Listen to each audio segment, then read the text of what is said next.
नमस्कार। बुलबुल और गुलाब, लेखक ऑस्कर वाइल्ड, दूसरा भाग सुनते हैं। चलिए। लेकिन बुलबुल छात्र के दुखी होने का रहस्य समझ गई।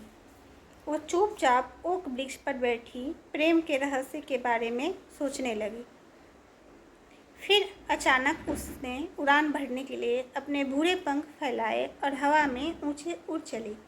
वह पेड़ों के झुरमुट पर से साए की तरह उड़ी और साए की तरह ही बाग पर से भी उड़कर निकल गई।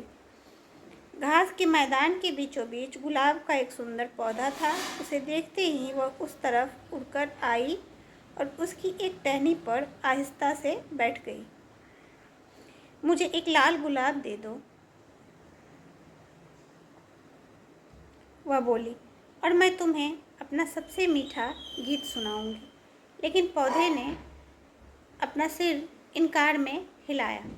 वह बोला, मेरे गुलाब सफ़ेद है, समुद्र फेन से सफ़ेद, पहाड़ों की बर्फ से भी ज़्यादा सफ़ेद। तुम मेरे भाई के पास जाओ, वह पुरानी धूप घड़ी के पास है। जो तुम्हें चाहिए शायद वह दे सकता है। बुलबुल उड़कर पुरानी धूप घड़ी के पास उगे गुलाब के पौधे के पास गई। मुझे एक लाल गुलाब दे दो, वह बोली, और मैं तुम्हें अपना सबसे मीठा गीत सुनाऊंगी। लेकिन उस पौधे ने इनकार में सिर हिला दिया। मेरे गुलाब पीले हैं, वह बोला, अंबर के सिंहासन पर बैठने वाले जलपरी के बालों जैसे पीले, घास के मैदान में उगने वाले नरगिस के फूलों जैसे पीले। जब तक कि माली अपनी हाशिया लेकर उनको काटने के लिए नहीं आ जाता, तुम छात्र की खिड़की के नीचे उगने वाले मेरे भाई के पास जाओ। जो तुम्हें चाहिए शायद वह तुम्हें दे सके। बुलबुल उड़कर छात्र की खिड़की के नीचे उगने वाले गुलाब के पौधे के पास गई।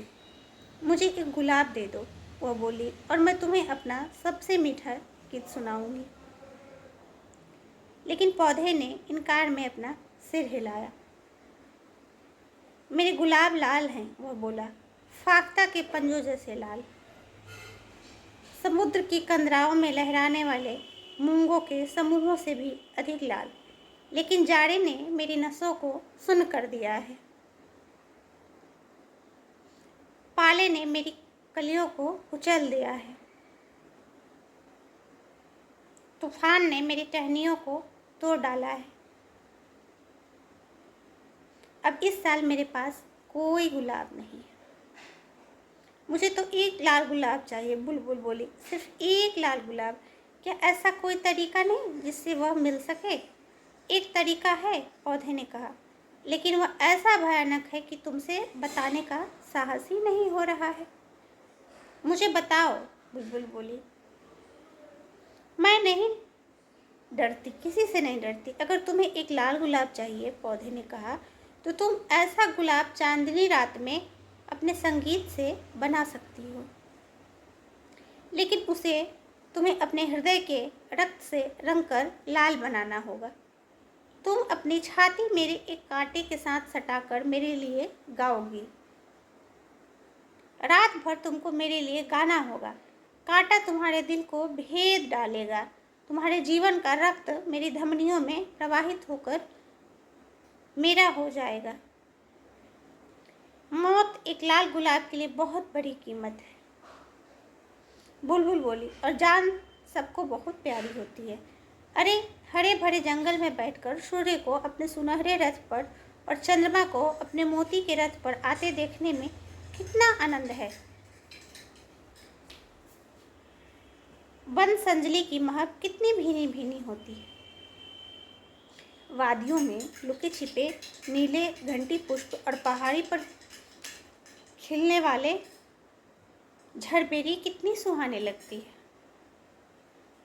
फिर भी प्रेम जीवन से बेहतर है।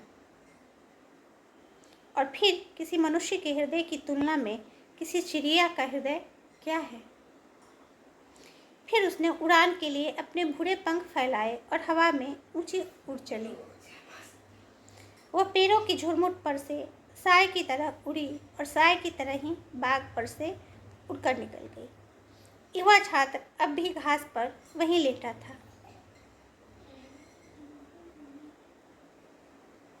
जहां उसे छोड़कर वह आई थी। उसकी सुंदर आंखों में आंसू अभी भी सूखे नहीं थे।